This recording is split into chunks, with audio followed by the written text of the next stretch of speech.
A lot of new cards have been revealed for the new expansion in Hearthstone, Voyage to the Sunken City, and I thought it's about time we go through the best and worst cards revealed so far. It goes without saying the core set has not been revealed yet for the next Hearthstone year, so this is a little hard to gauge how strong cards will actually be without the full context of what will be in the standard set. You have to look at these cards just in a vacuum and see if they're just strictly good Hearthstone cards. And some of these cards might be extremely good, but not as good as this deck tracker. Thank you to Firestone for sponsoring this video. If you want to level up your Hearthstone game, make sure you're using Firestone. Firestone helps you keep track of your deck, what's in it, what you've played, and what's in your hand. Firestone also keeps track of what your opponent has played, what potential secrets they could have, and so much more information that will help you win more. Firestone also keeps track of every single game you played, and you can also watch each individual replay to see what exactly went wrong and how you won or lost the game. Firestone also keeps track of your entire collection to let you know how much of each set you've actually completed. It also lets you know how many packs you opened over the years in case you were curious how many classic packs you've actually ended up opening. There is a bunch of achievements that you can go for in Firestone to show off to all your friends. Firestone is the perfect companion to have while playing Hearthstone, so make sure you download it with the link in the description. I think the worst card so far is Serpent Wig. I think the biggest issue with this is that it needs a lot of support for this card to actually be decent, but most of the time it's just not going to be good enough. If you top deck this card, it's literally just a 1-mana give a minion +1/+1, and that feels atrocious.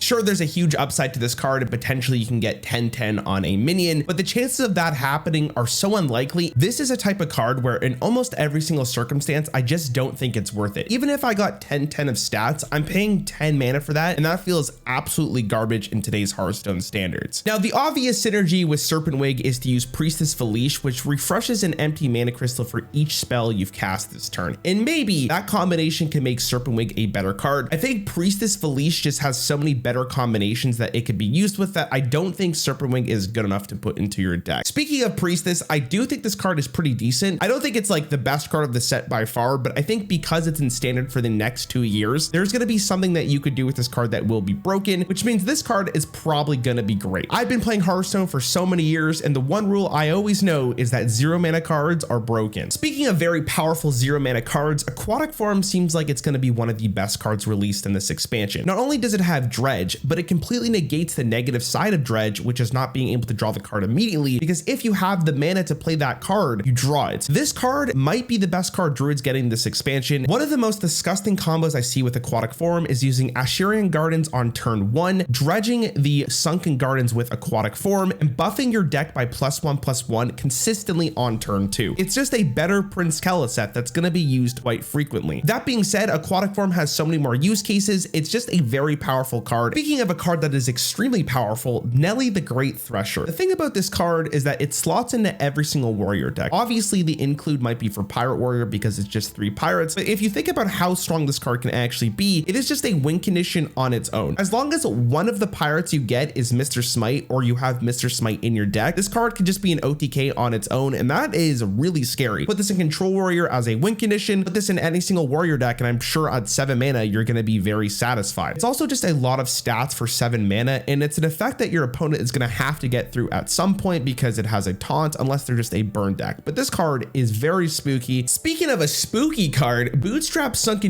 seems to be one of those cards that a lot of people are underrating or don't expect it to be very good. But this card is very comparable to Vilespine Slayer that saw a bunch of play back in the day. Now, obviously, Hearthstone has changed over the years. This effect is very good. The thing about this card is that it may not be good in the current set that we're going into, but this is an effect that will be in standard over the next 2 years, and I guarantee you at some point Rogue will be playing this card. This is an absolute huge tempo swing. Not only are you developing a 4/4, but you just send a minion back to the bottom of your opponent's deck, which they spent probably all their mana on. It silences it so it doesn't proc any death rattles, and your opponent loses a card in their hand. This is a good card. I thought for sure the pirate one was going to be the best Colossus, but it turned out Rogue's Colossus is really freaking strong. This card is so powerful the turn it's played. I can't believe they actually made this. This is a very comparable card to Janus Barov, and we know that Janus saw a lot of play. It is a 6-mana 6/5 that not only gives you 8/2 in stats, but also gives you technically 8/2 in weapon. That is a very powerful effect, and I honestly think that Krakatoa is going to be the defining card for Rogue in this expansion. It goes without saying that the Fires of Zinashari is not a good card. This is probably one of the worst cards I've seen from the set, but this card has the most meme potential I have seen in a very long time coming from a Hearthstone expansion. It reminds me a lot of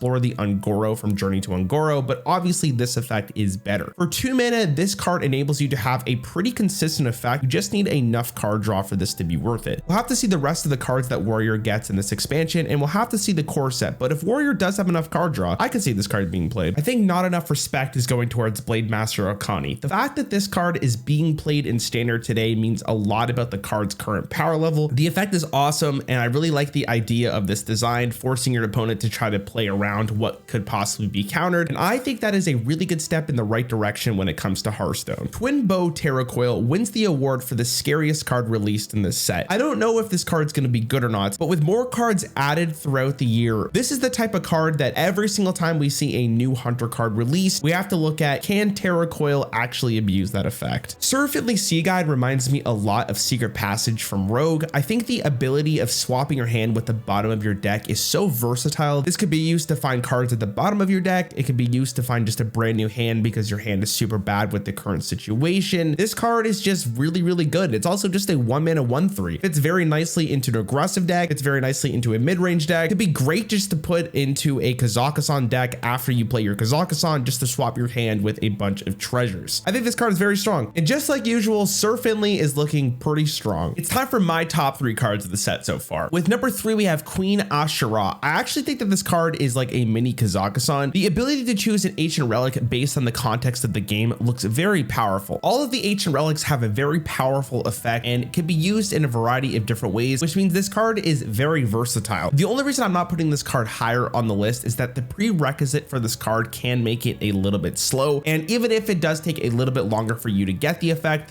is so worth it that I don't think that's going to be the reason this card ends up being not played. It's good in almost every single Naga deck, and it's good in almost every single archetype except for maybe aggro, and this card is just going to be played quite a bit. It's here for the next 2 years, so you might as well get used to it. And number 2, this might take a lot of people by surprise, is Flipper Friends. I think this card is so disgusting because it's so versatile, and for 5 mana, both of the effects are very powerful. Need a good taunt? You need a wide board to clear something? 1/1 otters with Rush. Oh, did you need a board to buff? You could also do it with the otters. This is the type of card that will help Druid get to their late game without ramp. This is also the type of card that could be used in a token generation deck. The versatility on this card is not understated, and I can't believe how powerful this card looks. I do want to give an honorable mention to Multi-Strike. This card reminds me a lot of Blade Dance for Demon Hunter, and that card was extremely versatile in the ways that it could deal with multiple enemies. Demon Hunter seems to be lacking a good way of dealing with multiple big boys. Multi-Strike can help a lot with that, but it could also just be really good in the early game. This is 1 mana to deal with virtually 2 minions on turn 1. That's really good. It's also a fell spell, so it works really nicely with Jace Darkweaver. It's a cheap enough spell that you can consider to put into almost every single deck. This effect works really nicely with a bunch of attack buffs. I mean, the list goes on and on, right? But the only reason I'm going to put this on as an honorable mention is because I don't know if Demon Hunter will need this card, and if they don't need it, then this card won't see play, but this effect is very good. At number 1, I'm putting Switcheroo. Now, you might be surprised that I'm putting this card as my number 1, but this is the reasons why. Number 1, I think if this card just said draw 2 minions, it would be played. This is Arcane Intellect, but it tutors minions from Priest, which is arguably the hardest thing to do in the class right now. But you also get the upside of swapping their stats. And a lot of the time for Priest, swapping stats is probably a good thing. If you're playing Kazakhstan Priest, you're not playing Kazakhstan because it's an 8 mana 8/8, you're only playing it because of the effect. So you could draw Kazakhstan and another potential dragon, get a huge tempo advantage in the early game to drop your Kazakhstan later. Did I mention that you could use the Priestess card for 0 mana to get, I don't know, a huge stat line and still have the insane effect on Priestess? This card is so powerful, I can't believe they printed it. So those are 2 really good reasons, but the main one is the artwork. Dude, look at this card and tell me this is not the best artwork that Hearthstone's ever printed. This is a really good card, and I can't wait to play it. This card doesn't exist in my mind, so I'm not counting it. With that being said, thanks for watching my video. I hope you have a wonderful day, and let me know what cards you think are going to be very strong in the next expansion.